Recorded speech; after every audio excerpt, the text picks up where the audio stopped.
Oh boy, here we go. I'm gonna put a little disclaimer here before we get into it. This episode might be 30 seconds long. I don't know what I'm gonna say about this. Okay, here we go. I'll mention this one now, I guess. Did you know that each episode's title card has its own unique little jingle? This episode's goes like this.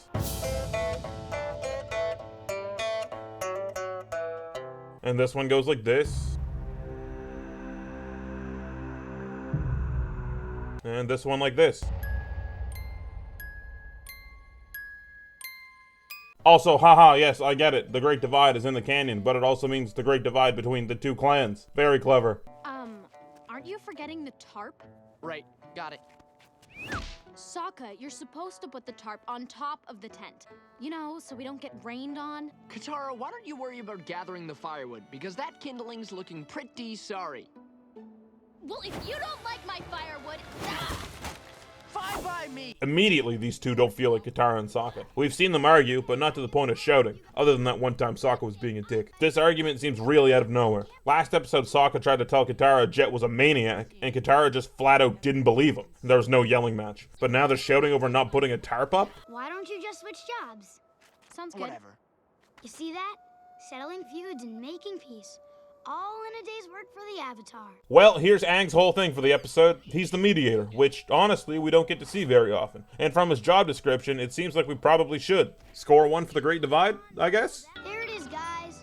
The Great Divide. Wow. I could just stare at it forever. Okay, I've seen enough. I'll Masaka on this one. It's a big hole in the ground, I don't care. Hey, if you're looking for the canyon guide, I was here first! And then there's this fucking dweeb and his army of Melvins. You might recognize this guy's voice from a bunch of Book 1 episodes. I'm looking for Bato of the Water Tribe. It's too strong! I can't hold it! I'll admit, the hog monkey pelt outfit is pretty cool. And we've got sick people that need shelter. We've got old people who are weary from traveling. Sick people get priority over old people. That's a good debate, I guess. I'd probably give it to the old people, though. I guess it depends on how sick the sick people are. If you listen, you can hear this argument carry on in the background. Wouldn't live to be so old. I could smell your Well, Aang, stink a mile ready to away. put your peacemaking skills to the test? To be dirty. I Is don't that why know. you wear a A filthy fight over cloth chores is on one your thing. shoulder? Absolutely not. We'd rather be taken by the Fire Nation than travel with those stinking thieves. We wouldn't travel with you pompous fools anyway. I am not pompous. All right, here's the deal. You're all going down together, and I'll be here. We'll fly your sick and elderly across. Aang's too snappy in this episode, too. He can get angry, but it usually takes more than an argument. Oh, it turns out all the sick were elderly anyway. I guess the debate doesn't matter. Go a day without food? Would you rather be hungry or dead? Now that's a debate worth having. This motion doesn't really seem to match what happens, right? I would think a bridge would shoot out from underneath them or something. Bending really seems to match the movements pretty closely about 100% of the time, but not here. Many of you are probably wondering how canyons are formed. Experts tell us this canyon was most likely carved into the ground by earth spirits who were angry at local farmers for not offering them a proper sacrifice. I actually like this. Is this true? It might be. Or the fact could be that the canyons are formed like ones are in real life. It's cool to not know, I guess. Another victory for Aang with the staff. At least this episode keeps the internal logic solid on that level. Your arms, they're broken. Are they? He got flung pretty hard and landed on one of them, but the other one looked pretty okay. I'm more surprised he doesn't have, like, broken ribs. Without my arms, I got no bending. That's interesting. A lot of earthbenders seem to get by with almost no usage of their arms. It's believable that there'd be a style that would rely heavily on arm movements, though. They took food down here even after the guide told them not to.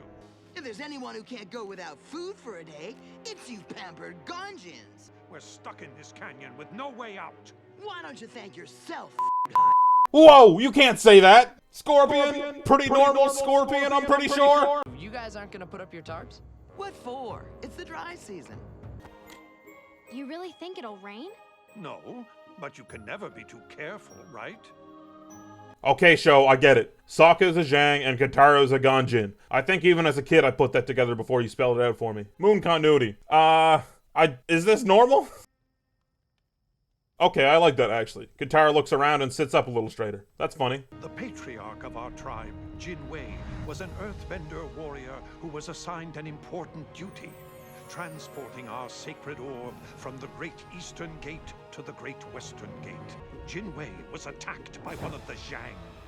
A vermin named Wei Jin Wei Jin knocked Jin Wei to the ground and stole our sacred orb.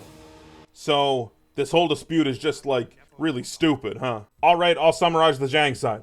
Wei Jin is a nice man. He find Jin Wei collapsed on ground. Jin Wei try to help Wei Jin. Say no, take orb to my people. Wei Jin say okay. Wei Jin arrested for stealing orb. Wei Jin in prison for 20 years. That seems worse than what the Gaang Jin's described. Is it bad that I keep siding with the literal barbarian people? What does that say about me? I wish I could help these people get along, but it just seems impossible. Anyhow, I guess our biggest problem is getting out of here. I'm not so sure the two problems are unrelated. Good night, I guess. Maybe the Zhang can climb the wall with their long, disgusting fingernails. Oh, sorry. I forgot that to the Ganjin, unclipped fingernails is a crime punishable by 20 years in jail. God, shut up! Shut up! I get it! You're different! You hate each other! Man, this fight is still better than Zuko versus Zhao. And it's got this shit in it. When the hell did you get up there?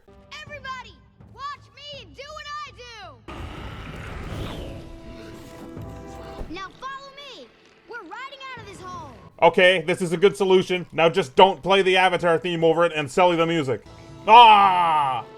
They probably just doomed these things to starve, right? Leaving the bags over their mouths? That's messed up. Whoa! Who's this guy? He's the coolest looking dude ever. Why didn't we see him at all? Let us travel to the Earth Kingdom capital as one tribe. Man, thank God we never see any of these unlikable hell people when the gang gets to bossing say. Maybe they died on the way there. That wouldn't be so bad. That's some luck you knew Jin Wei and Wei Jin. You could call it luck, or you could call it lying. What?